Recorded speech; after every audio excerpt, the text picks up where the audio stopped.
barmeeka wal sakaalee walaala kalagaatti nattirkadhu kallootoo nu gaaddisa waliiti bashakka nagaleeta qaeetti guddanneetti waan haftes nu batiika anaaf suma wal beeka jirtooma magaalaan koodeetiyyaa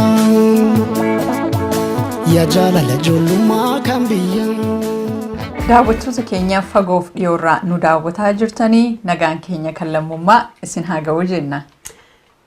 Shoon kuni Oromoo Viewdha. Sagantaa kana kan isin dhiyeessee isin fidee dhufee jiru ani Lalistuun jedhama. Aanneetii fi Taliilee.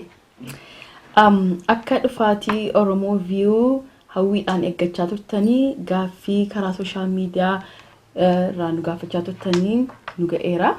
Qophii kana keessatti qophii Oromoo View yookaan show Oromoo View kana keessatti jechuudha. Dhimma hawaasummaa, dhimma dinagdee, dhimma fayyaa akkasumas dhimma siyaasaa dabalatee ilaalcha keenya bifa mariitiin kan isiniif dhiyeessinu ta'a.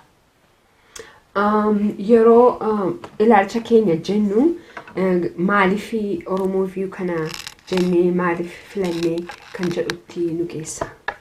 Akkuma beektanii view jechuun gara afaan keenyaatti afaan Oromootti yeroo hiiknu ilaalcha yaadaa fi akka namni tokko itti waa hubatu jechuudha. Qophiin Oromoo View kuni sagantaa show Oromoo amma ammaatti qaban irraa kan adda taasisu nuyi sadan keenyatu dhimma jireenya hawaasa keenya keessatti dubbatamuu qaba jennee itti amannu qophii kanarratti kan mari'annu ta'a. Akkuma kanas immoo darbee immoo ogeessota adda addaa gara waltajjii keenyaatti waamuutiin isaaniin affeerree isaanii wajjin mari'anna. Oromoon saba bal'aadhaa ogeessota muuxannoo adda addaa qaban hedduu qabaa. Akkuma amma biyyoota keessa jirannu kana biyya USA biyya gurguddoota kana namni muuxannoo qabu yeroo baay'ee olitti dhufee muuxannoo isaan ol hiruudhaanii ol barsiisee ol guddisaa ol jajjabeessa. Nunis waan akkasii yaadna. Egaa nusi yaada kana akka sabni keenya hubatee muuxannoo fi beekumsa jireenya isa keessa darbee jechuudha. Wal hiruudhaanii akka dhaloota haaraa jajjabeessuu barbaanna. Akkuma biyya kanatti egaa sharing experience empowering the young generation jedhanii muuxannoo walii jijjiiruudhaan isa wal barsiisan jechuudha. Kun egaa sagantaa keenya isa jalqabaati.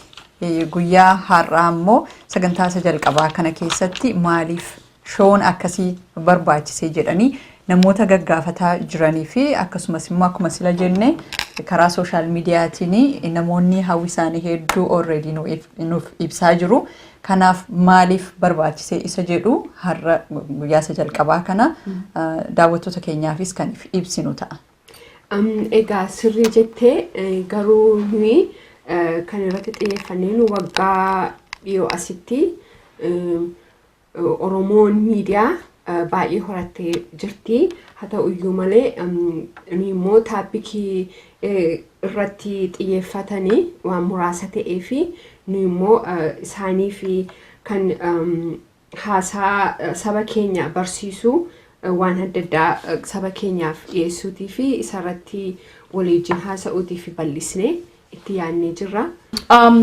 Waan isin bashannansiisurraa barattanii akkasumas kan dubartoota keenya jajjabeessuu ijoollee keenya barsiisuu sagantaa isinii qopheessina. Akkasuma immoo dhaloota nu booddee jiraniif immoo waan darbuun irra jiru wal mari'annee kaachuu barbaanna.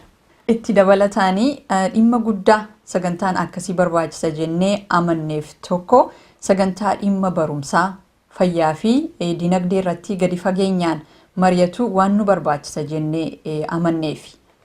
Har'a dargaggoonni keenya addunyaa waliin dorgomuu fi haala kamuu keessatti waa'ee barumsa isaanii jabeessanii beekuu qabu yookaan barumsa barachuun barbaachisa jennee amanna.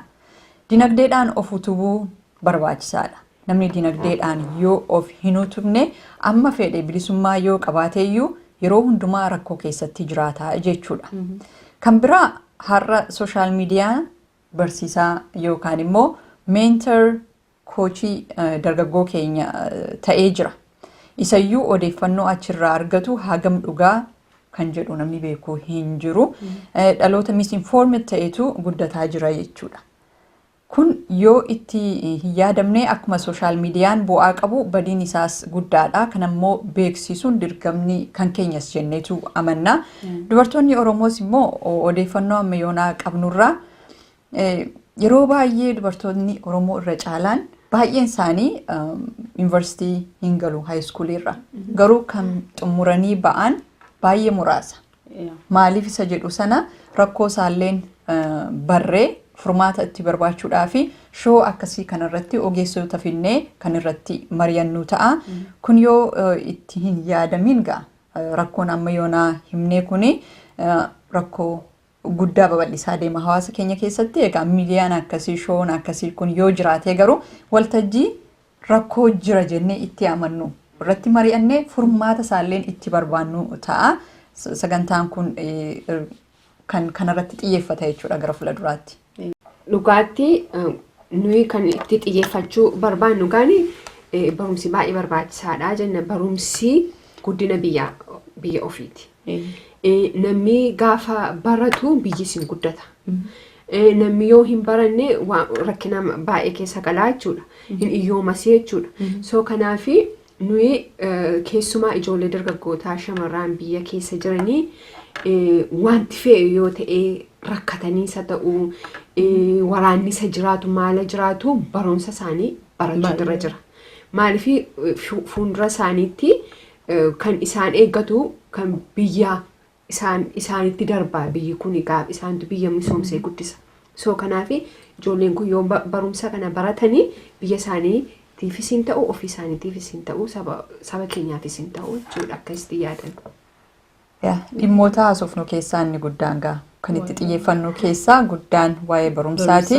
Kan itti aanu immoo waa'ee fayyaa irratti siin dubbanna waa'een jireenya hawaasa keenya tuqa jennee yaadnu jechuudha. Inni kaan waa'ee barumsaa yeroo haasofnu akkamitti Oromoon biyya ambaa jiru uummata Oromoo biyya jiru immoo bifa akkamittiin gargaaruu danda'a.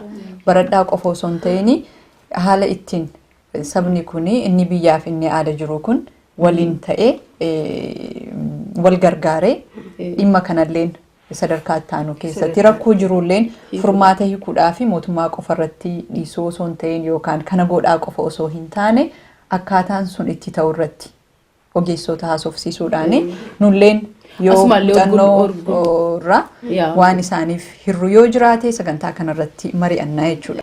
Akkuma jedhame sigaa ijoolleen keenya akka rakkina biyya jirfaatti itti barsiisuun irra jira warras jiranis karaa itti immoo gargaaruu danda'an karaa adda addaa ol gurmeessanii asii waan adda addaa kan mana barumsaatiif ijoollee warra biyyaa gargaaru fa'aa akka isaan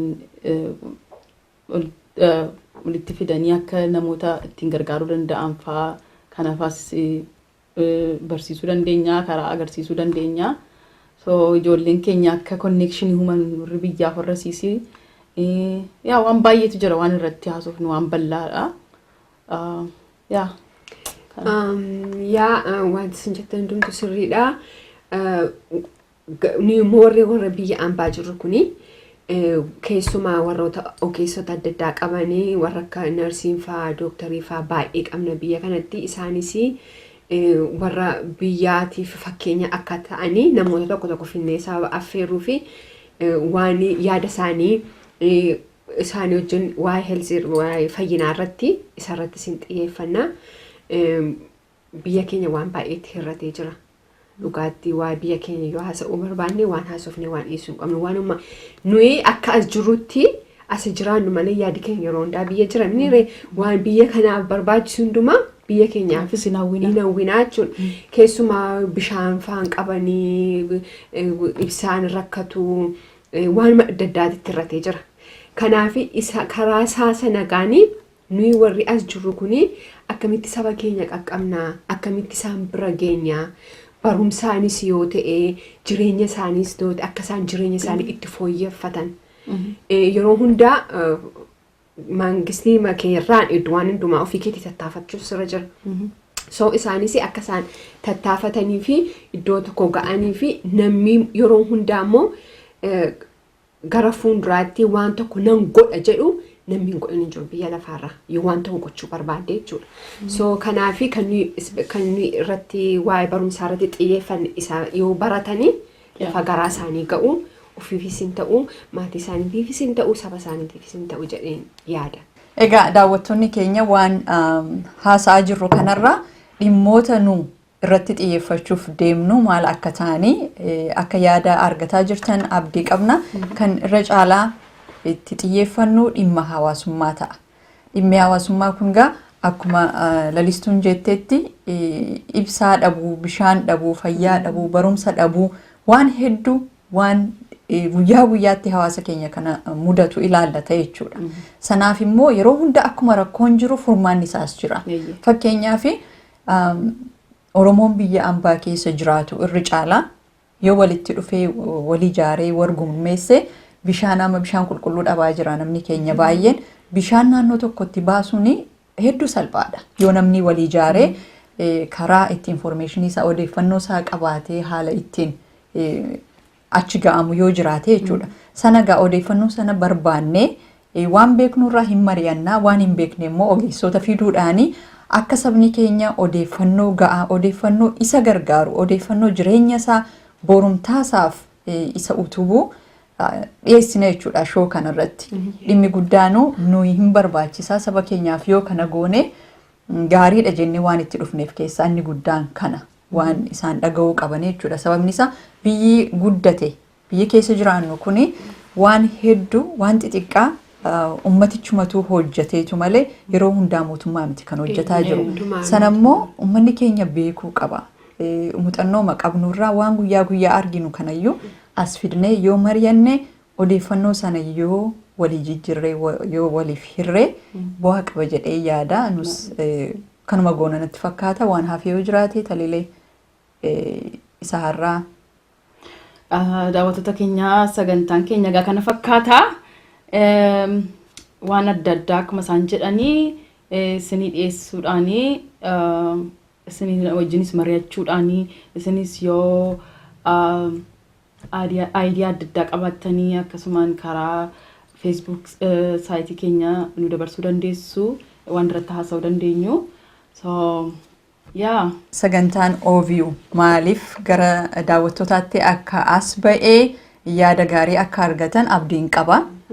Waan gara fuulduraatti irratti xiyyeeffachuu barbaannu waan yaadne hundumaa isin ibsineerra. Kanarratti yoo yaada qabaattanii yoo waan nu jajjabeessu yookaan immoo kana itti dabalaa waan jettan yoo jiraate isinis ergaa keessan gara keenyatti akka dabarsiitan isin gaafanna. Sagantaa har'aaf qabnulleen kanumaan xumurra. Gara fuulduraatti mata duree sila isinii ibsaa turre irratti sagantaa adda addaa isinii qabannee dhiyaannaa. Kanumaan nagaatti kan isinin jennu anneedha. Hiriyoonni koo as jiran immoo taliileef lalistuudha. Annee fayyaa ta'ee OVU kana kan nu gargaaraa jiru abbaan kaameeraa keenya akkuma kanammoo piroodiisariin keenya Caalee Yaadasaati Gibee Piroodakshinii irraa galatooma. Barmeeka wal sakaalee walaala kalagaatti natti hirkadhu qallootoo nu gaaddisa waliiti. Bashakka nagaleeta keetti guddanneetti waan haftes nu batika anaaf suma wal beeka. Jirtooma magaalaan koodeetiyyaa yaa jaalala ijoollummaa kan biyyaa.